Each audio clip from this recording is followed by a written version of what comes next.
The Marshall's Widow by Anton Pavlovich Chekhov. On the 1st of February, every year St. Tryphon's Day, there is an extraordinary commotion on the estate of Madame Zavzietov, the widow of Tryphon Lvovich, the late marshal of the district. On that day, the name day of the deceased marshal, the widow Lyubov Petrovna, has a requiem service celebrated in his memory.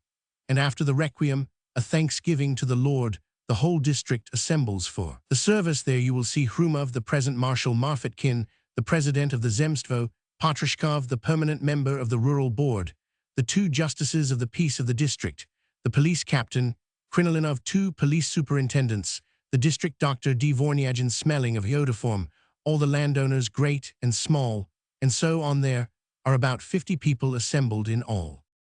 Precisely at 12 o'clock, the visitors with long faces make their way from all the rooms to the big hall. There are carpets on the floor, and their steps are noiseless. But the solemnity of the occasion makes them instinctively walk on tiptoe, holding out their hands to balance themselves in the hall. Everything is already prepared. Father Yevmeny, a little old man in a high faded cap, puts on his black vestments.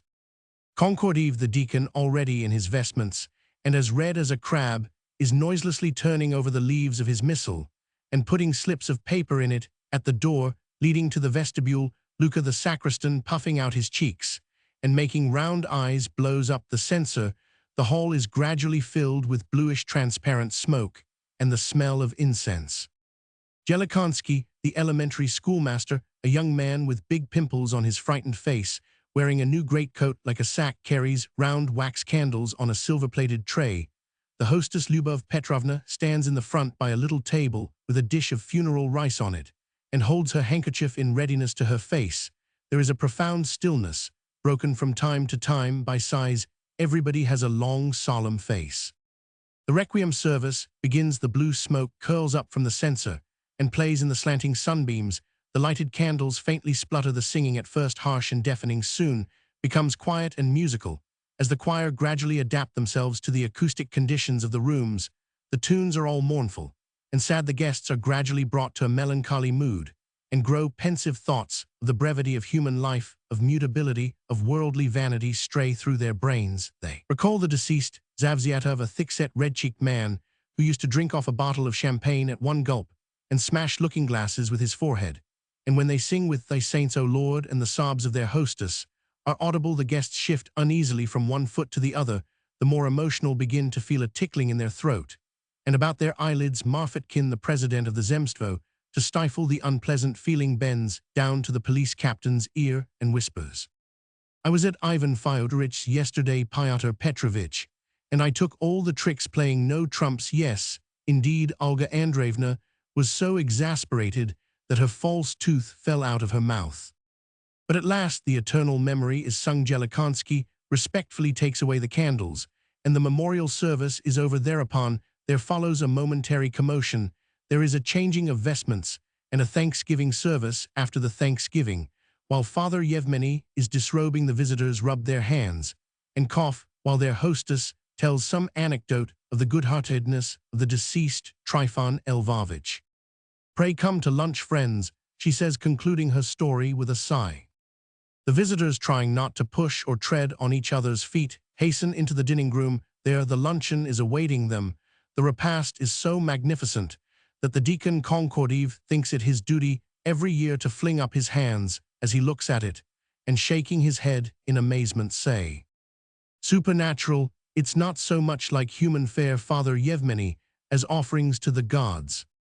The lunch is certainly exceptional. Everything that the flora and fauna of the country can furnish is on the table, but the only thing supernatural about it, perhaps, is that on the table there is everything except alcoholic beverages. Lyubov Petrovna has taken a vow never to have in her house cards or spirituous liquors, the two sources of her husband's ruin, and the only bottles contain oil and vinegar, as though in mockery and chastisement of the guests who are to a man desperately fond of the bottle and given to tippling.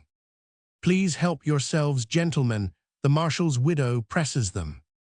"Only you must excuse me, I have no vodka, I have none in the house." The guests approach the table and hesitatingly attack the pie, But the progress with eating is slow in the plying of forks, in the cutting up, and munching there is a certain sloth and apathy, evidently something is wanting. I feel as though I had lost something. One of the justices of the peace whispers to the other, I feel as I did when my wife ran away with the engineer, I can't eat. Marfatkin, before beginning to eat, fumbles for a long time in his pocket and looks for his handkerchief. Oh, my handkerchief must be in my greatcoat, he recalls in a loud voice, and here I am looking for it, and he goes into the vestibule where the fur coats are hanging up. He returns from the vestibule with glistening eyes and at once attacks the pie with relish. I say it's horrid, munching away with a dry mouth. Isn't it? He whispers to Father Yevmeny, go into the vestibule, Father. There's a bottle there in my fur coat, only mind, you are careful, don't make a clatter with the bottle. Father Yevmeny recollects that he has some direction to give to Luka and trips off to the vestibule. Father, a couple of words in confidence, says Dvornyagin, overtaking him. You should see the fur coat I've bought myself. Gentleman Hrumov boasts it's worth 1,000, and I gave you, won't believe it. 250, not a farthing more.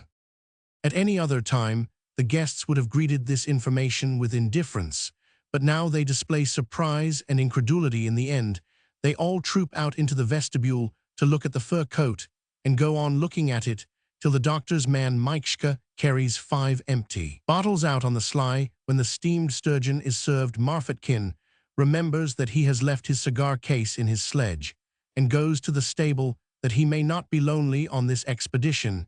He takes with him the deacon, who appropriately feels it necessary to have a look at his horse.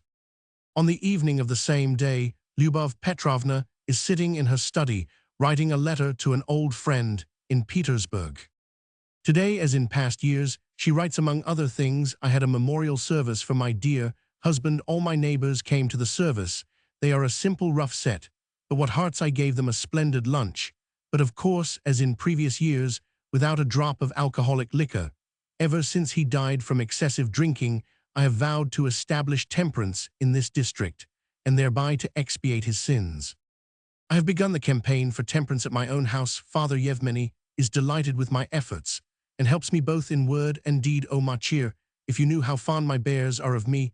The president of the Zemstvo, Marfatkin, kissed my hand, after lunch held it a long while to his lips, and wagging his head, in an absurd way burst into tears. So much feeling, but no words. Father Yevmeny, that delightful little old man, sat down by me and looking tearfully at me, kept babbling something like a child. I did not understand what he said, but I know how to understand true feeling. The police captain, the handsome man of whom I wrote to you, went down on his knees to me, tried to read me some verses of his own composition. He is a poet, but his feelings were too much for him. He lurched and fell over. That huge giant went into hysterics. You can imagine my delight. The day did not pass without a hitch, however. Poor Alalikin, the president of the Judges' Assembly, a stout and apoplectic man, was overcome by illness and lay on the sofa, in a state of unconsciousness, for 2 hours. We had to pour water on him. I am thankful to Dr. Dvornyagin. He had brought a bottle of brandy from his dispensary, and he moistened the patient's temples, which quickly revived him, and he was able to be moved.